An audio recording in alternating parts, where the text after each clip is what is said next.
Good morning students. हमने पिछले class में स्ट्रक्चर ऑफ मैटर के अंतर्गत different structure of substances topic start किया था, जिसमें हमने कंपाउंड के बारे में पढ़ा था। अब आज हम पढ़ेंगे एलिमेंट्स के बारे में। बच्चों, हमने पढ़ा था कि प्योर सब्सटेंसेस जो होते हैं वो दो तरीके के होते हैं, पहला एलिमेंट्स और दूसरा होता है कंपाउंड। तो हमने कंपाउंड के बारे में पढ़ा था, अब हम पढ़ेंगे एलिमेंट्स के बारे में। एलिमेंट्स के हमने एक टाइप के बारे में पढ़ा था, अब उनका एक और टाइप होता है, प्योर सब्सटेंसेस का एक और टाइप होता है जिसमें सिर्फ एक कॉन्स्टिट्यूएंट रहता है, सिर्फ और सिर्फ एक कॉन्स्टिट्यूएंट, उसे हम एलिमेंट्स कहते हैं। एलिमेंट्स क्या होता है? ऐसा प्योर सब्सटेंस जिसमें सिर्फ एक कॉन्स्टिट्यूएंट होता है, उसे हम एलिमेंट्स कहते हैं। हमने एक एक्टिविटी की थी जिसमें हमने कॉपर सल्फेट से कॉपर को अलग किया था। तो कॉपर सल्फेट जो है वो है कंपाउंड और कॉपर जिसे हमने सेपरेट किया है वो है एलिमेंट।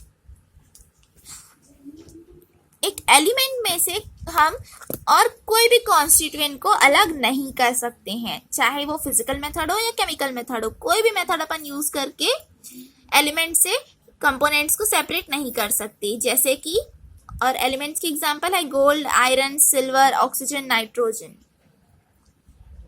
यानी कि और कॉपर भी इसका एक एग्जांपल ले लीजिए। तो यानी कि इससे हम कोई भी कॉन्स्टिट्यूएंट सेपरेट नहीं कर सकते, कंपोनेंट सेपरेट नहीं कर सकते हैं।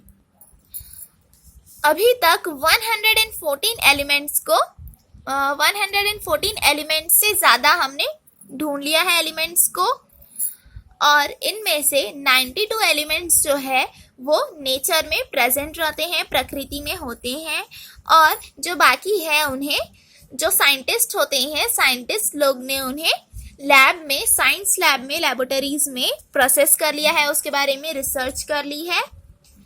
तो इसका कंक्लूजन ये हुआ कि अभी तक 114 एलिमेंट्स से ज़्यादा एलिमेंट्स हमने ढूंढ लिए हैं, जिसमें से 92 एलिमेंट्स नेचर में ही होती है, प्रकृति में होती है, और जो बाकी एलिमेंट्स जो बचे हैं वो साइंटिस्ट ने, वैज्ञानिकों ने लैबोरेटरीज में उसे प्रोसेस कर लिया है। सिंथेसाइज मतलब कि प्रोसेस।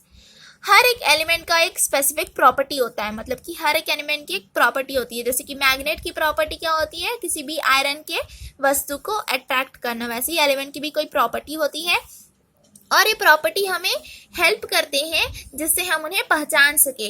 इन प्रॉपर्टी से ही हम एक किसी एलिमेंट को पहचान पाते हैं। एलिमेंट जो है उन्हें हम हर स्टेट में पाते हैं। एलिमेंट्स हर स्टेट में होता है। यहाँ पर एक टेबल दिया गया है जिसमें हमें कुछ और एग्जाम्पल्स डालकर उसे कंप्लीट करना है। हमें उसमें एलिमेंट्स के नाम लिखने हैं जो कि सॉलिड, लिक्विड या फिर स्टेट गैस में नॉर्मल टेम्परेचर में हो। तो आप लोग ये एक्टिविटी कर लीजिएगा। जैसे कि सबसे पहले यहाँ पर दिया गया है एलिमेंट्स जो सॉलिड होते हैं, तो सिल्वर और गोल्ड। एलिमेंट्स जो लिक्विड होते हैं, ब्रोमाइन और मर्क्यूरी। और एलिमेंट्स जो गैस होते हैं, हाइड्रोजन और नाइट्रोजन। मैं आपको एग्जाम्पल के रूप में बता देती हूँ कि यहाँ पर एलिमेंट्स जो गैस होते हैं उसमें ऑक्सीजन भी आएगा, O2 को हम अलग नहीं कर सकते हैं, और सॉलिड में आयरन भी आ सकता है, आयरन आएगा। एलिमेंट्स को हम मेटल और नॉन मेटल में क्लासिफाई कर सकते हैं, मतलब कि एलिमेंट्स मेटल्स भी होते हैं और नॉन मेटल्स के प्रकार भी होते हैं, और इनके एलिमेंट्स की कुछ प्रॉपर्टीज को देखकर हम उन्हें मेटल और नॉन मेटल में क्लासिफाई कर दिए हैं।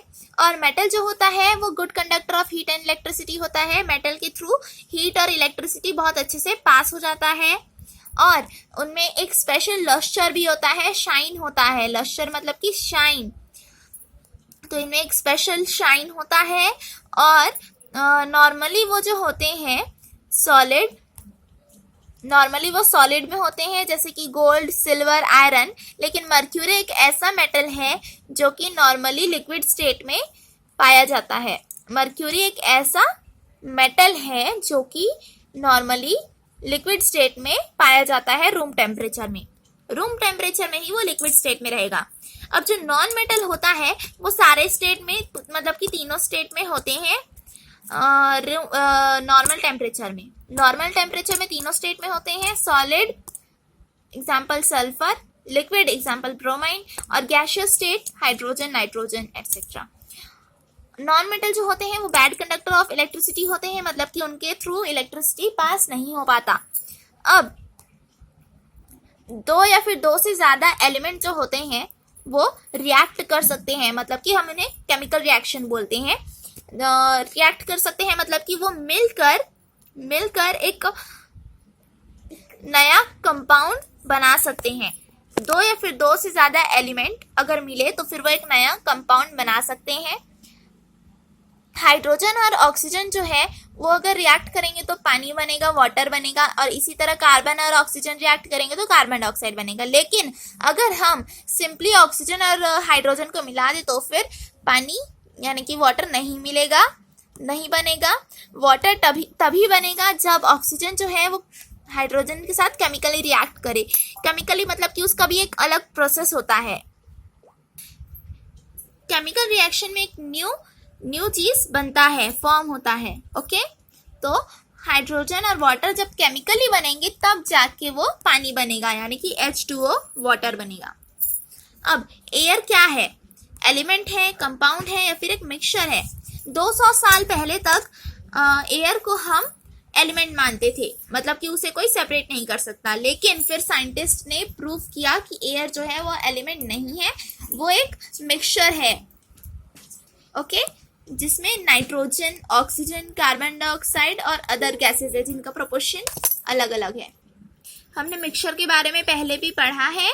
ओके, तो मिक्सचर के लिए भी एक टेम्परेचर फिक्स नहीं रहता, उनका स्टेट चेंज होने के लिए उसका भी एक कोई टेम्परेचर फिक्स नहीं होता। ओके,